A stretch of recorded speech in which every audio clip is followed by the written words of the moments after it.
Nandito naman tayo sa isang episode ng ating topiko dito sa common diseases of farm animals.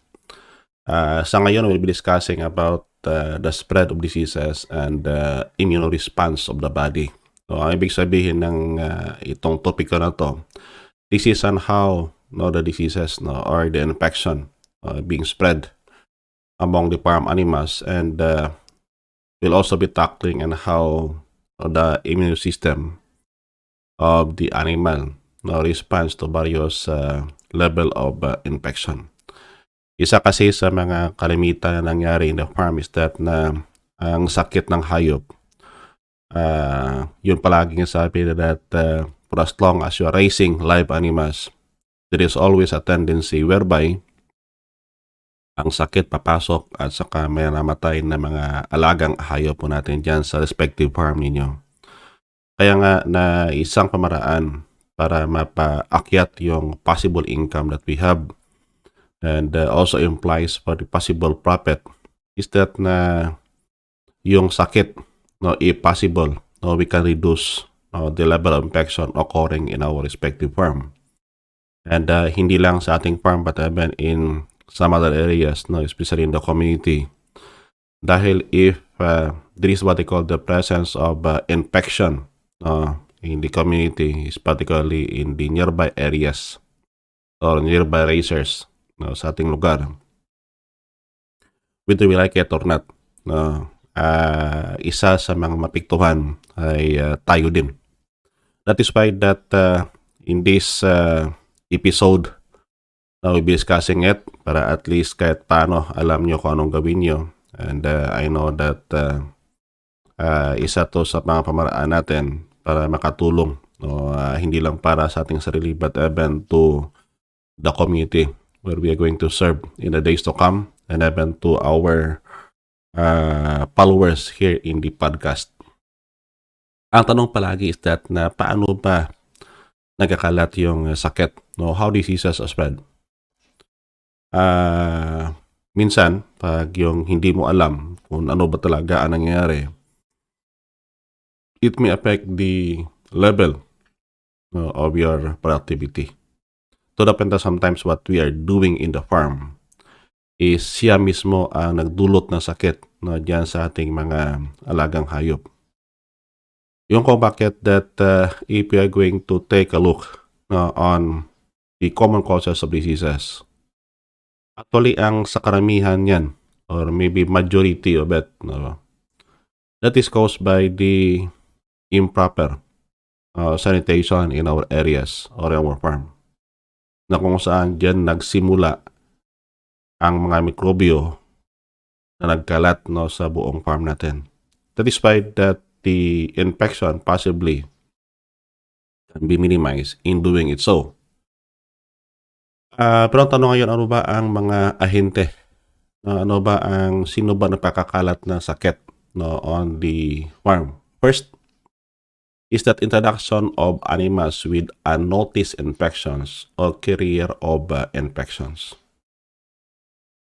Ibig sabihin nito is that na minsan if we are adding number of animals to our flock or herd, na gusto mo dumami yung mga hayop mo, ang isa sa mga ginagawa mo dyan is that na bubili ka ng hayop or farm animals in other areas, particularly ang pinakamabilis kasi na pili nyo pagkunan is in the auction market or in the market.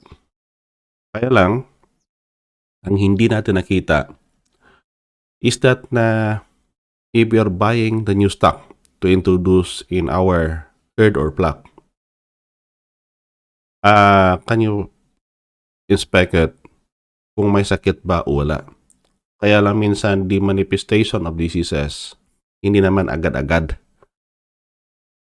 na pagkabili mo agad may sakit yan, but possibly the infection pagbili mo walang sakit yan in the auction market, kaya lang problema nakisalamuha sa ibang hayop na possibly is a carrier of infection, tapos nabili mo and after few days nagmanifest yung sakit, ay doon pala sa market nakuha.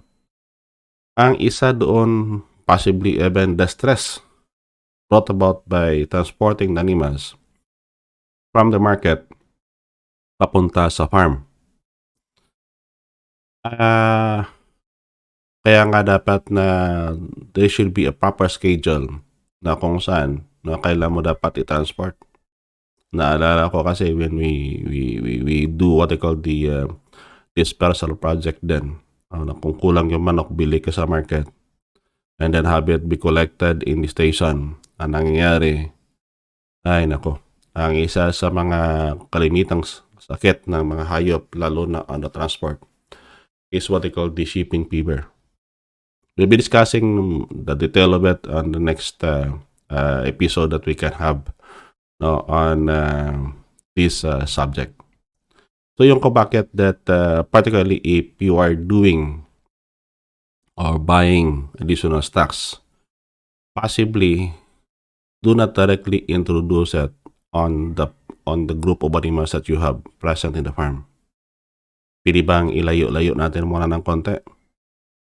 Pag sinabi ng layo-layo ng konti, how far is the far? Possibly if you can have it at least 30 to 50 meters away sa kumpul o kung doon sa mismo sa flock nyo, mas maganda. Para at least doon nyo muna sa quarantine. Para bang pandemic na you must isolate and quarantine muna ang mga bagong hayop bago nyo isama dyan sa may inyong flock. Otherwise kasi pag hindi nyo na-quarantine yan and then you directly eat into those in the flock, baka mangyari dyan. Pag may sakit and then it will manifest on the time na may incorporate mo doon or may isama mo na sa flock mo, baka malagay sa langanin yung mga existing animals that you have.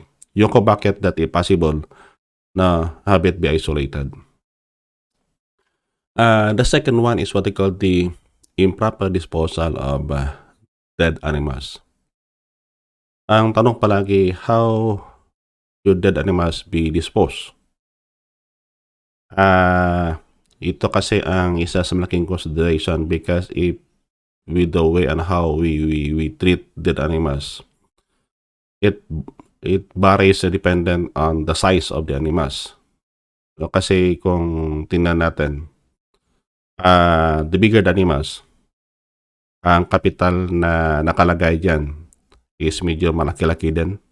Yung kung bakit na minsan whether we like it or not or possibly we have to admit or not, especially kung mga baboy, baka, kambing, okay lang kung kambing siguro, but baboy, baka, and even karabaw pag nagasakit yan and if there is still a possible to slaughter it, ang ginagawa na magsasaka or the racer, talagang kinakatayan sa binibinta. And that is what I call the reality. Yung ko bakit that possibly the infection is not zoonotic, na sabi natin na pag sinabi natin zoonotic, that is capable of transmitting from animals to human. But if that infection is not really that zoonotic, but it is continuous by itself, ibig sabihin na ikaw na mismo nagpakalat ng sakit. That is why that if there is what they call the dead animals and if you found it na medyo it can further create more dilemma, pwede bang if possible if we can have it na may baon sa lupa but that is deep enough na kung saan hindi mahukay ng mga nakagalang aso dyan sa paligid. And if possible, once you buried it, kasi ang iba kasi ang nagawa nila is that na sinusunog. However, pag sunog kasi natin, we further added to the problem that we have in the atmosphere. That is why that ang isa sa pinating magawa is that pwede bang ibaon, ilibing nyo na sa lupa, but that is deep enough na hindi mahukay ng mga galang aso dyan. And it can also further serve as a fertilizer to the trees that we are planting on the area. And ang isa doon sa ginagawa para at least the microorganism can be contained, binubuhusan niya kasi ng supersaturated chlorine. Pag sinabi ng supersaturated chlorine, for example, in one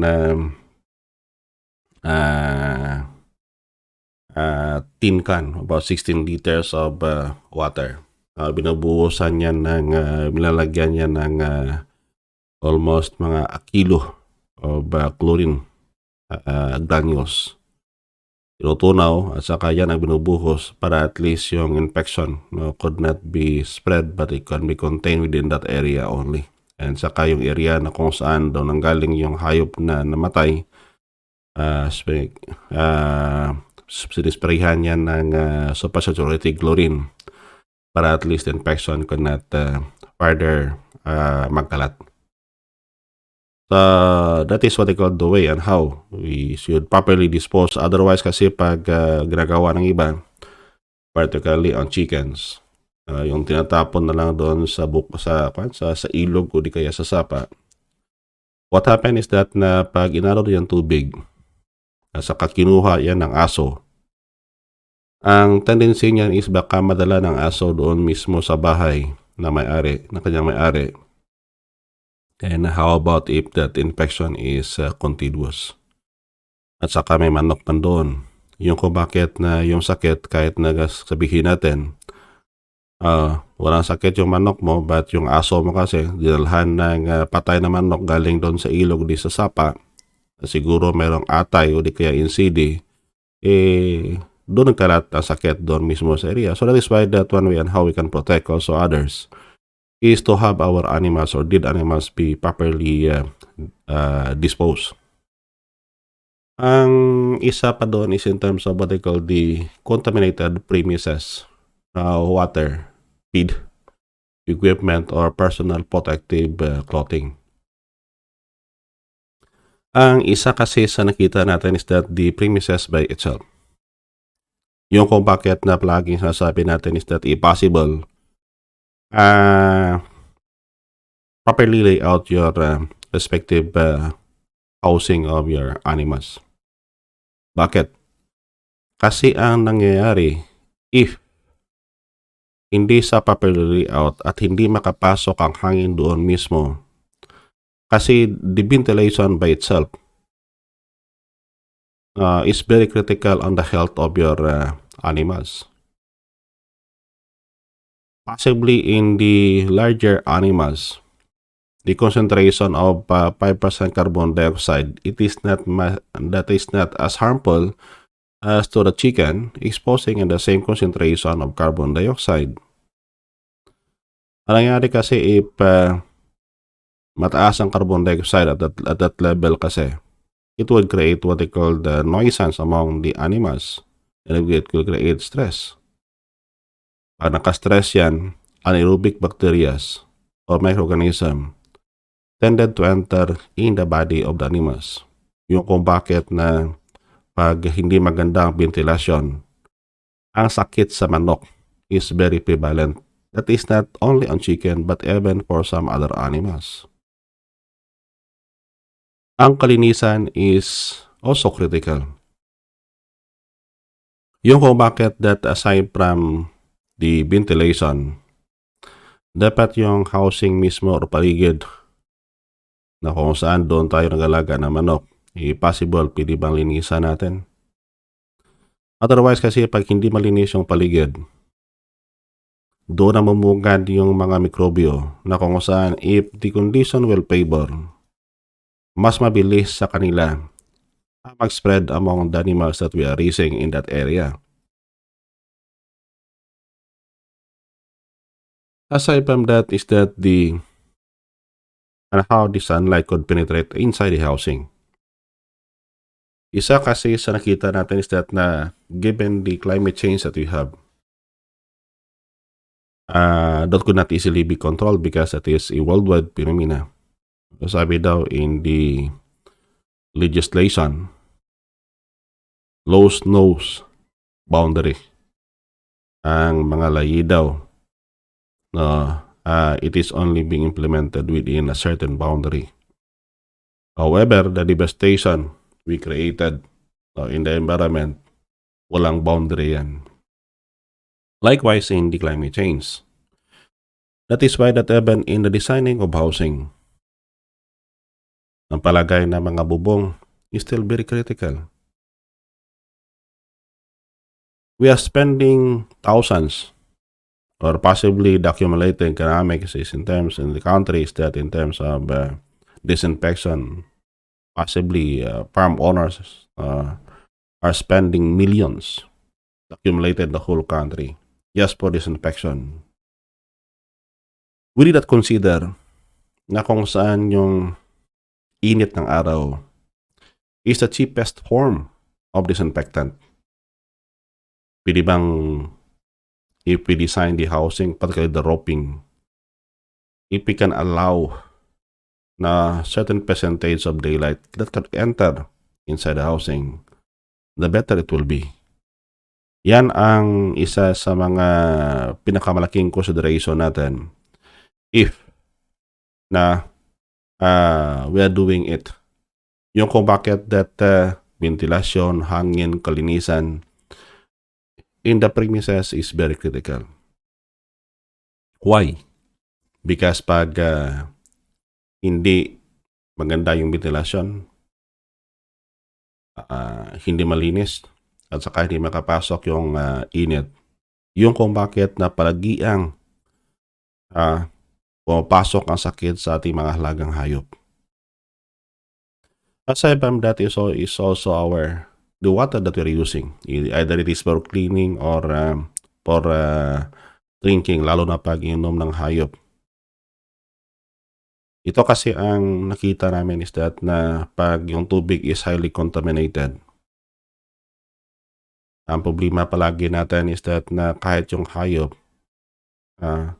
is also affected. Yung kung bakit that it possible the drinking water that we're using on the animals, no, pwede bang malinis yan? Kung paano linisin, there are various technologies in right now, filtration and others that can be employed para pa maging malinis yung tubig. Isa kasi yan sa mga na-experience namin dito in the research station for Philippine Native Chicken. Pag hindi malinis yung tubig, lalo na pag kinukuha direkta doon sa mga ilog, tapos yung sa taas banda na saan nanggaling yung daloy ng tubig, may gumamit doon ng pamatay peste, kinugasan yung sprayer in the running water, ay nakulagot ang mga hayop mo doon. And even in the sourcing of spring, kasi pag malapit yan kasi sa mga tawag dito sa mga septic tank or others, mangyari kasi the presence of what they call the E. coli.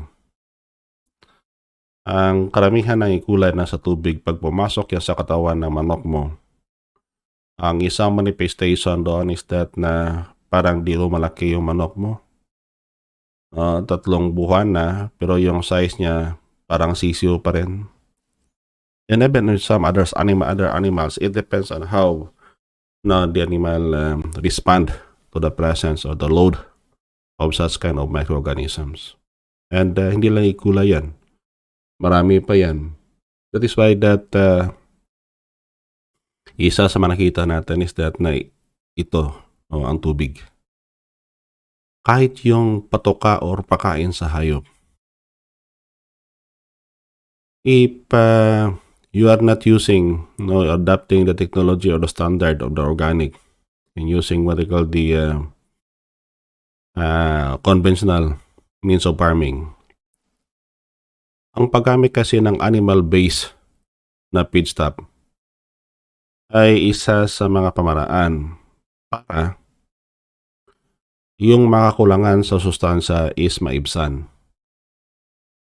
Kaya ang problema natin is that na ang pagproseso ng hayop para ng mga karne ng hayop o di kaya byproduct ng hayop para gawing pakain sa ating hayop, it should pass to a certain level of heat na matay yung mga organismo dyan. Otherwise kasi pag hindi namatayan, for example, chicken opas, ang gawin mo, igawin mo patoka mismo sa manok, delikado. That is why that if you're using chicken opas, a bit be used to swine or pigs. And for the chicken, You can use pork meal and other related products. Basta ang key doon is that do not use animal-based feedstuff on the same species of farm animals. Hindi mo kasi alam kasi basta ginagawa yan na animal-based feedstuff, ang ginagamit yan usually are condemned animals. Ibig sabihin, hindi sa fit for human consumption but fit naman siya for animal utilization. Equipment. Yung pala, no, yung sprayer natin, and other equipment being used in the farm.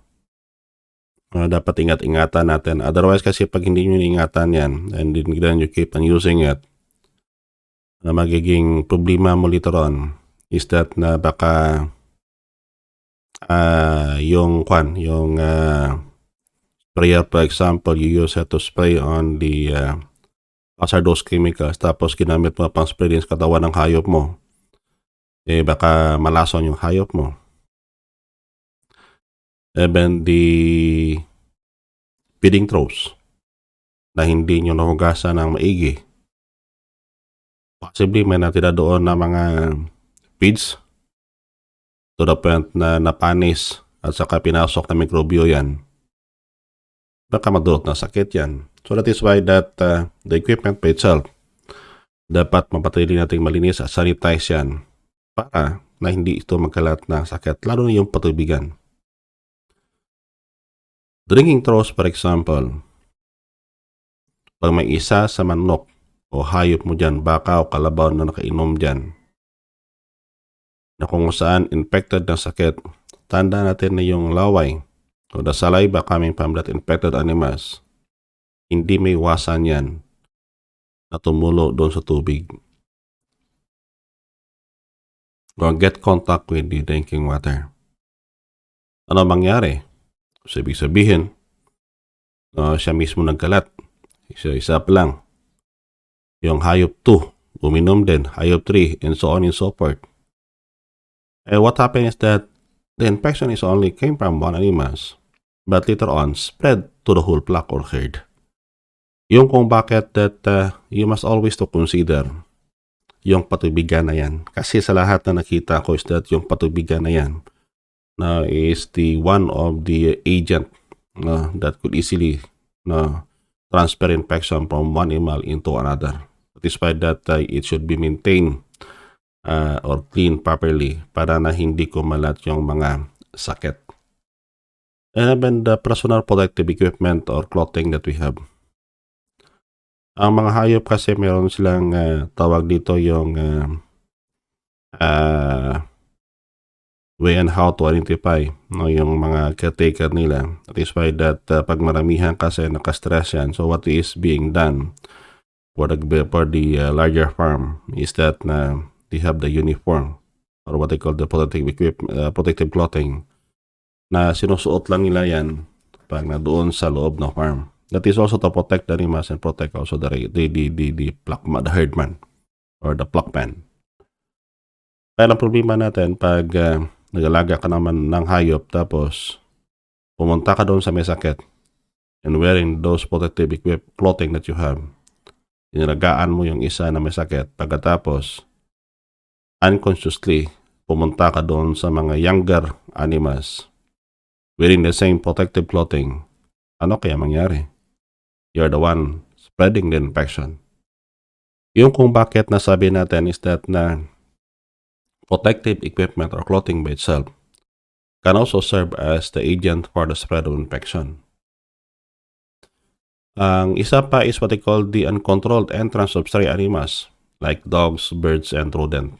So, siguro baka yung aso hindi ka mahirapan to control their presence, but yung rodents and birds, yan ang pinaka-critical. For some other, they try to put up what they call the net na kung saan mahuli yung mga ibon na gumagala sa loob. Because otherwise kasi, yung kasi nasabihin natin that yung manok mo nakakulong or yung baboy mo nakakulong, bakit na marami pa yung intestinal parasite? It is because that the one that used to spread it is the birds. Na kung saan yung mga ibon na pumasok doon, and then yung ibon na yan nakaapak ng dumi na may itlog ng internal parasite, siya na mismo nagkalat doon mismo sa ating area. And that is why that how birds are spreading it, and even the rodents likewise also. That is why that minsan kasi yung rodents they can be controlled using what we call chemicals, but you could not totally eliminate them. Yung kung bakit na minsan the practicality in the designing of your housing. Minsan it should be rodent free. Kasi pag marami rodents, it can even kill some of our animals, particularly the smaller one. And the last one is what they call the airborne pathogens. There are some other infection like was mentioned that is contagious in nature. But even there is no direct contact between infected animals. Kahit nasa hangin lang, it can spread infection. One of these companies in terms of what they call the yung tawag dito yung aratay or the NCD. They can be spread not only by direct contact but even through wind. So yung bakit na pag nagbakuna kasi if the direction is northeast to southwest yung hangin, tapos yung nabakuna nandoon sa northeast, ikaw nasa southwest, yung hangin siya mismo ang dumadala na mikrobyo, lalo na pag yung pinapatulo na klase ng vaccine. Those located on the, for example, yung house B or the farm B is in the northeast of the farm C. So, sigurado ang farm C will be infected, but the farm A, for example, is on the northeast of the farm B. Ibig sabihin, safe doon sa. Parang ganon, except if the closest the distance on the site where this vaccination is being held. Parang ganon ang sitwasyon that this is on how the diseases or infections are being spread in the farm. Ngayon ang tanong is that how does the body of the animal fight infection? Paano ba inaaway? Or how does the immune system of the animals reacted to the presence of infection? May dalawang pamaraan on how the farm animals, the immune system of the animals responded to infection. Ang tawag doon is in terms of resistance or tolerance. Bawat isa nito is mayroon na ibig sabihin. For example, tolerance is that there is what they call the presence of infection mismo sa katawan ng hayop. Yung kung bakit sabi ko kanina, if you are buying additional flock or herd to augment your present flock, wag nyo munang introduce. Have it be isolated and quarantined for about a week, possibly 2 weeks. But at least if there is the presence of infection na magmanifest, at least hindi mo muna makontrol muna dyan sa labas, hindi doon sa loob ng farm mo. Tolerance is that this is the characteristic of the animal na kung saan kahit na meron na siyang infection, but still it could manage to live normally, to produce normally. Yun minsan nga ang pinaka-common na sakit. For example, in manok, you have the pullurum. Yung inahin o tandang could tolerate the presence of this microorganism that used to manifest or create what they call the pullurum. However, ang sakit na ito, it could be transmitted on the chicks. Not in the sense that it has sabihin natin na ang pag-mode ng transfer niya is from the body to the egg. Yung kung bakit na lumabas yung sisiyo halos mahina. It is because na yung inahin is infected with pullorum or possibly the roster na kung saan na isalin doon sa sisiyo. The roster or the breeding plaque na may tolerate the presence, but the highly infected one is yung mga younger generation or what they call the chicks. On the other hand, resistance, ibig sabihin ng resistance is that the pathogen could not penetrate the body of animals. Ibig sabihin na hindi talaga makapasok yung mikrobyo sa loob ng katawan ng hayop. And that is what they call the resistance. Kaya lang yung resistance na yan, it can be further classified into innate or inherited, and the other one is what they call the acquired. Pag sinabi nating innate or inherited, this is based on mostly on what they call the genetics. Na kung saan talagang mga hayop na yan talagang highly resistant to infection.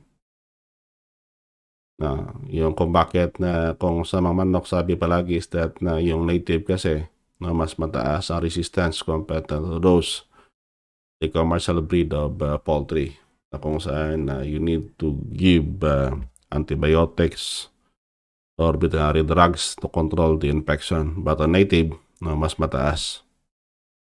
That is under normal circumstances. Except if the condition, as I mentioned kanina, will prevail, na kung saan infection will be there. Hindi naman kasi ito lahat-lahat. Usually kasi the animal present, pag hindi mo sinalin yan sa isang lugar, basta native yan sa isang lugar or indigenous in that place, ibig sabihin whatever form of infection nandoon sa lugar na yan, kaya niyang i-carry o i-tolerate. On the other hand, yung isa naman is what they call the acquired. Yung acquired kasi,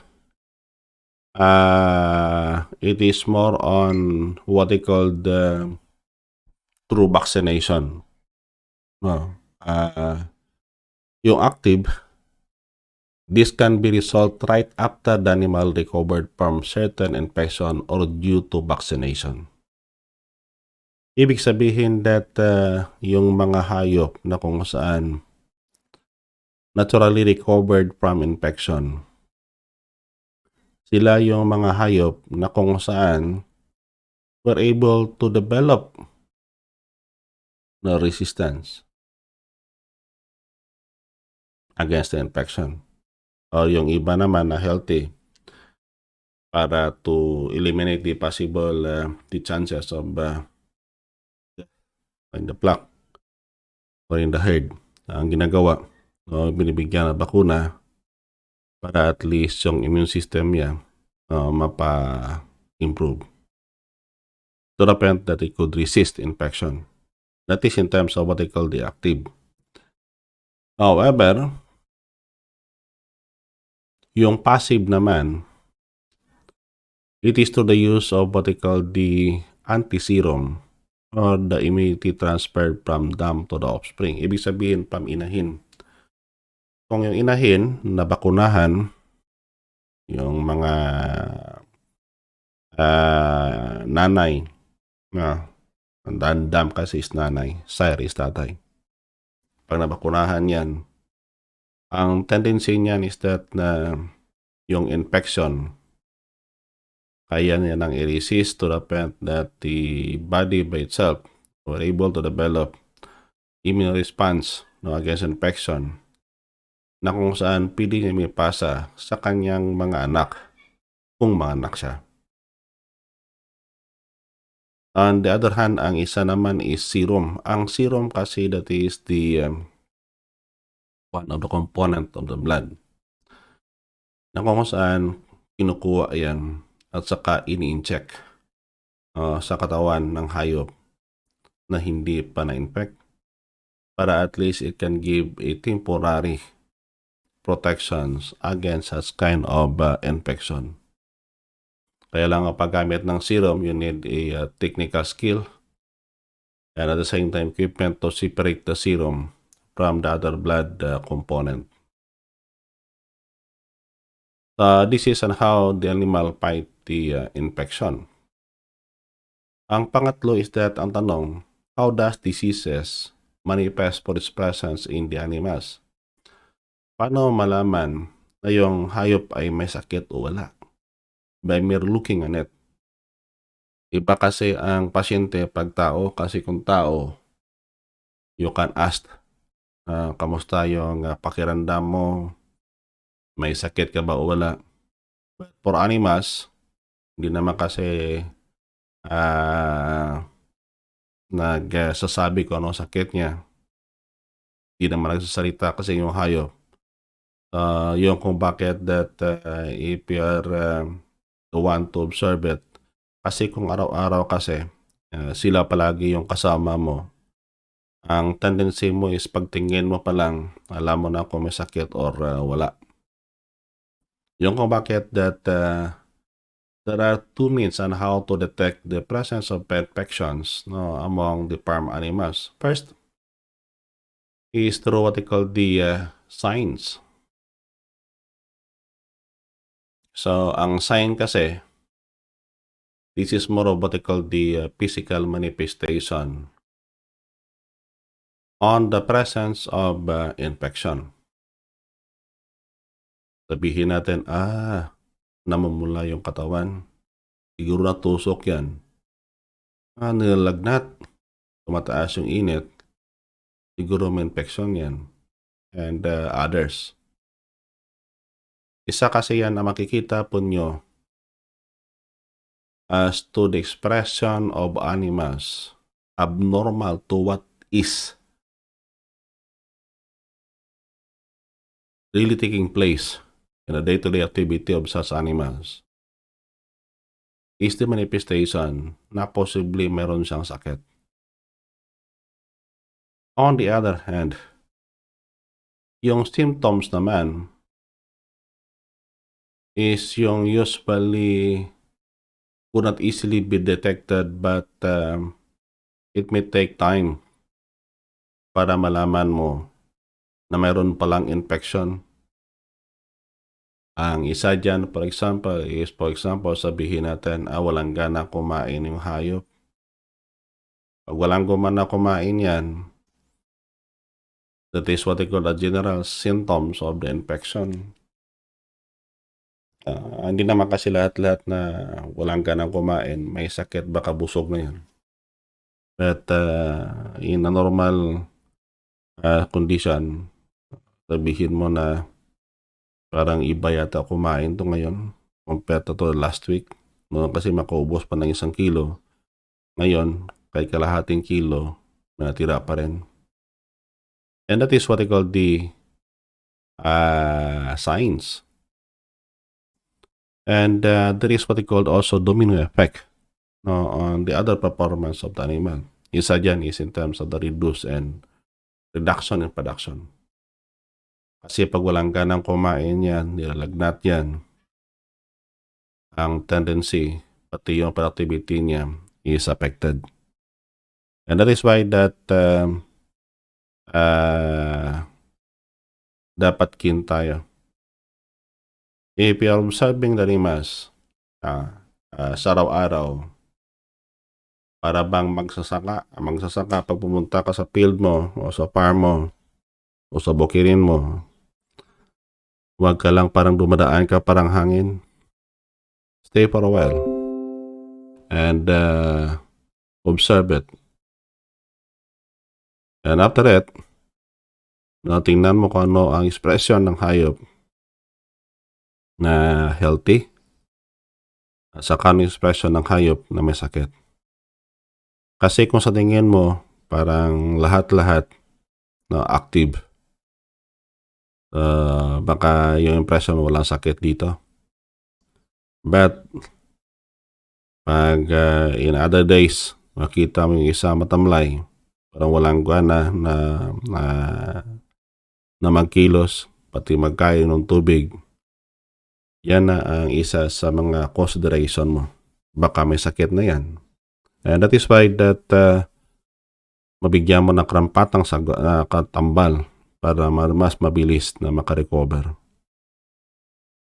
Kaya lang kung tingnan natin kasi ang mga sintoma at signalis ng sakit sa araw-araw na activity mo, this would take time. Hindi naman kasi sabihin natin na in just a matter of 1 hours, 2 hours na pag-upo mo dyan, na sabihin mo healthy sa tignan mo muna yung mga, kasi even the consistency of the feeding for poultry and even for the hair na of the animals, na makikita mo yan. Kasi sa baboy, sabihin natin, bakit na malalaking strand ng balahibo niya? Kung malaki ang strand ng balahibo niya, ibig sabihin yan, ang mga pakain na binibigay sa hayop na yan o sa baboy na yan, that is high in fiber. Kung bakit malaki? Tumatayo yung balahibo niya, ibig sabihin, baka may bulate yung katawan. And even for larger animal, there are signs that can be manifest na kung saan talagang may sakit. Sa manok kasi parang itim yung paligid ng katawan at saka yung breast niya sobrang talim. Ibig sabihin may presence ng internal parasite yan. And others. That is why that you must be aware on the signs and symptoms para at least tingin mo pa lang, alam mo na kung may sakit or wala. And this is all about the topic on the spread of diseases and immune response of the body. Now, as a recap or the summary, how diseases are spread among farm animals, it can be due to introduction of animals with notice infection or carrier infections,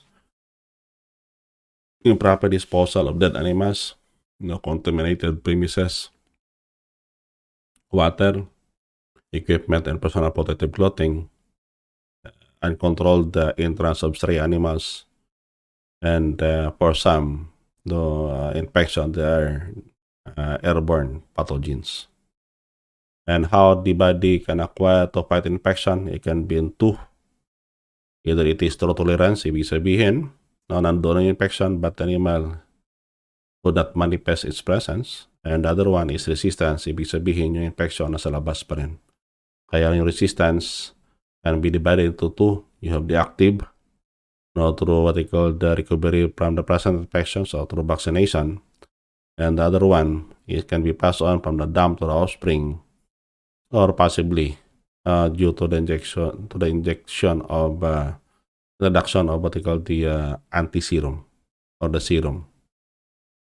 And how the disease manifests, it can either through sign, by observing the signs or symptoms of such kind of infection. For more information, you can check the link that I have given on this page para sa karagdagang impormasyon. So again, good day and keep safe sa lahat-lahat.